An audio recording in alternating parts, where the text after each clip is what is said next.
Happy birthday to you. Ganyan naman lagi for birthday.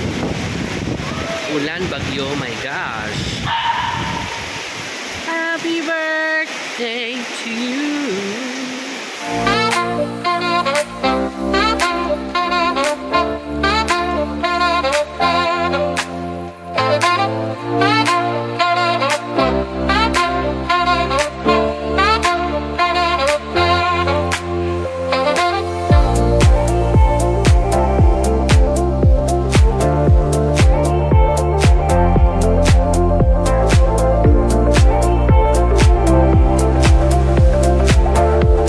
Hello mga kaaw-aw! So ito nga, tuloy ang aming booking kahit nag-uulan ngayong araw na to. This was nung last July pa, no? Birthday kasi ni Alan. So, nag-book na kami. So, matagal na yon. So, tinuloy pa rin namin kahit may bagyong paparating. Ang lakas ng ulan dito. Mamay makikita nyo kung gaano ka-foggy yung kalsada, nakakatakot. So, bakit nga ba namin tinuloy pa kahit may bagyo na? Eh wala, matigas sa ulo namin. Why not? So, yun. Feeling ko this will be a very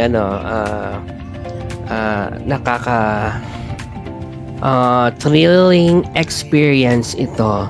Kasi nga, 'di ba? Usually hindi kami nagpapabook kapag or minumove pala namin kung nakabook na at may bagyo, kasi nga usually pag birthday ni Ala lagi umuulan. So it's either i-move lang talaga or sa ibang month na lang namin ginagawa, ganon. Tapos ito dahil thrill seeker kami ngayong mga panahon na ito, why not? Ang maganda naman dito is bagyo naman siya. Hindi naman siya yung the usual ulan-ulan na may kidlat. Wala naman kasing kidlat kaya malakas ang loob namin. Mas takot kami sa kidlat kesa sa hangin. Charon. So, ito na nga. So, dito kami sa as usual, Marilake highway kami dumaan dito sa may gawing Antipolo.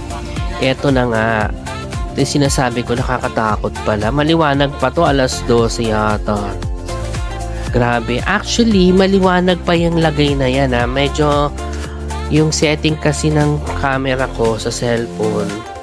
Ewan ko ba, ba't ganyan siyang kalinaw? As in, sobrang tawag dun? Foggy niya talaga. Nakakatakot. Oo. Ito nga, nagdadahan-dahan lang ako. Nakaka-nervyos. Grabe siya. Paano kaya kung gabi dito? Anyways, so yan.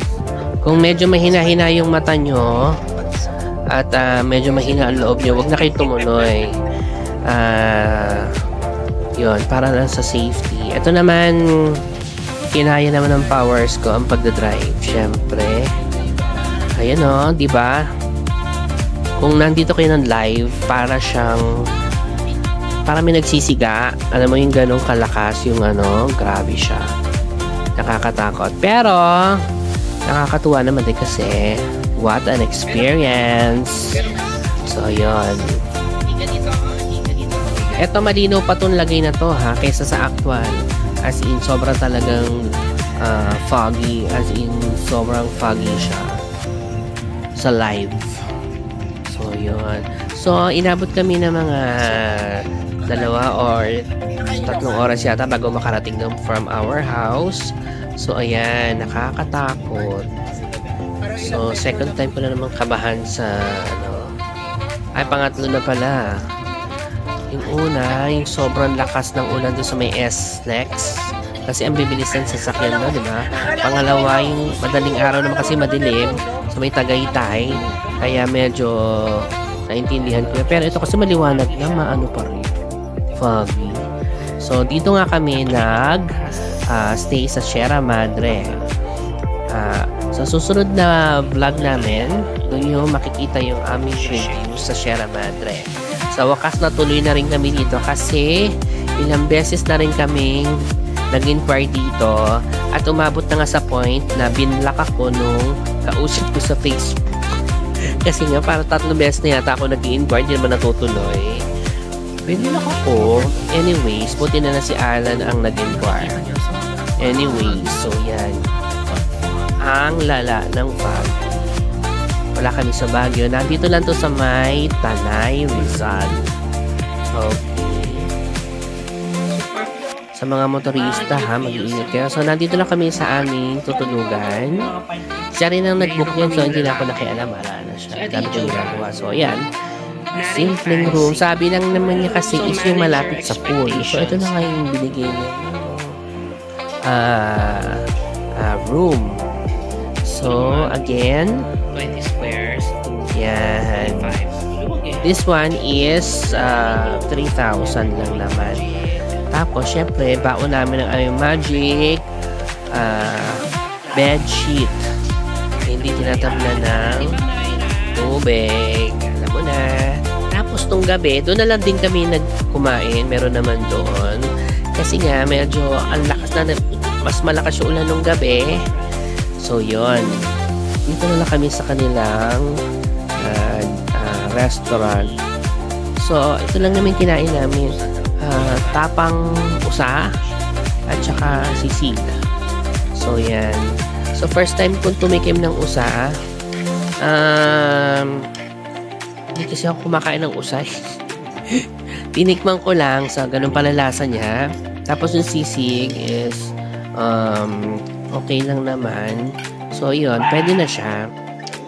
So, this is, tapang usa.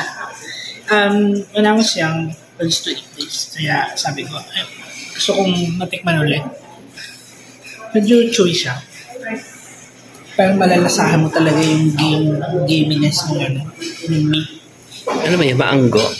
Hindi naman. A bit like that. Pero, since it's dry, hindi siya masyadong apparent. Pero, sarap siya. Okay.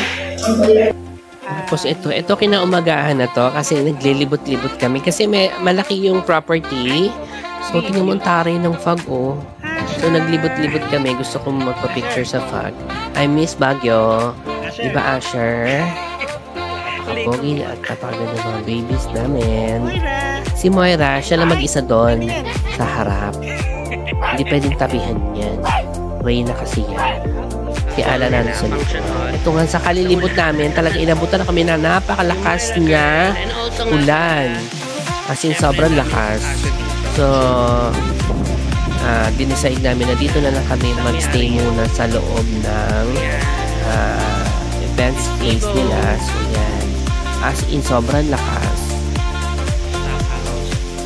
Ayun, nakatanggal na mga ibang bubong. So, ayun. Ganito ang, hindi naman siya nakakatakot. Hindi naman pala nakakatakot ang liwaliw kapag umuulan. Kasi, ewan ko, masarap kaya pag umuulan. May hangin lang, pero hindi naman yung, mas nakakatakot talaga yung may kidlat, no? So, ayan. Ito na yung room namin. Magliligpit na kami. Kasi mag-check out na kami. Hindi ko na dinetail kasi sa susunod nyo makikita lahat ng mga info about this Sierra Madre Hotel and Resort. So, ayan. So, inayos namin. Ganito kami kaayos pag umaalis ng isang resort. Tinitiklop pa namin. Parang nakarep din. So, ayan. Pauwi na kami. Malakas pa rin ang ulan. As in. So, medyo one way yung daan dito. Papunta doon sa baba. Sa mga resort. Kung doon kayo nakabook. No?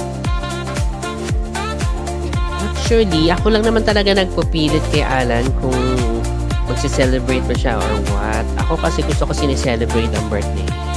Basta. We must always celebrate our birthday. Siya kasi ayaw na niya kasi nga medyo may edad na siya. So, napapagod na siya. Diba? Charot. Hindi, magka-age lang kami ni Alan. So, yun. Hindi, siya kasi basta wala siyang sawa na siya sa birthday kasi nga nung bata siya puro sila birthday. Ako, I'm just healing my inner child. Wow, psychology, tarot. Kasi gusto ko talaga sinicelebrate yung birthday. Whether simple or hindi masyado or kahit yung may cake man lang. Okay na. Pero kasi gusto ko yung may ganito. Bakit? So, ito na nga. Dito kami dadaan sa kabila sa may Aangono. So, walang cake. So, ito may buti na lang doon sa may kabsat, may cakean. Cakean, bilihan ng cake. Ang mahal kasi ng cake, hindi na pa namin mauubos yung isang ganito. So, itong isang ganito, 250 siya. So, okay, pwede na yan, oh. Ito nga, hindi pa namin naubos. Tapos, dito kami kumain kay Big Honey. Happy birthday to you. Happy birthday, happy birthday. Happy birthday to you. Happy birthday. Wish.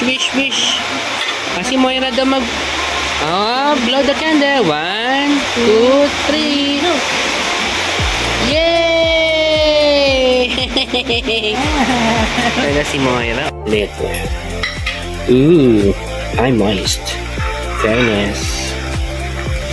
Alam mo, hindi ko talaga alam yung nito.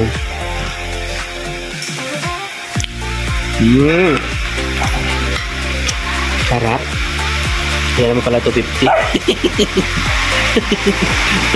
Outside, with the almonds. Sarap. Kaya naman pala.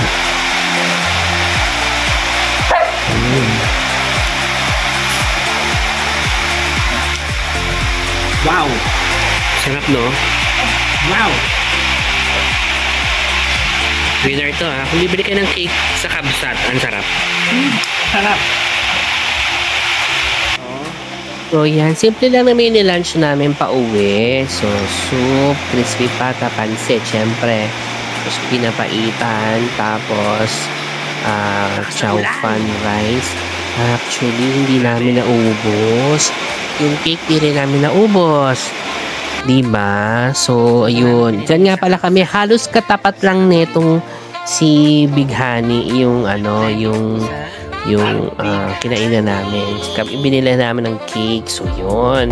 So, ito nga. On our way to Tanay. Tanay pababa sa may Sampaloc. Lumana lang din kami dito sa simbahan to give thanks. And magdasal na rin kasi first time namin dito. Again, happy birthday, XD-Frix, to the best daddy in the world. Diba, Moira? Bye! See you on our next vlog.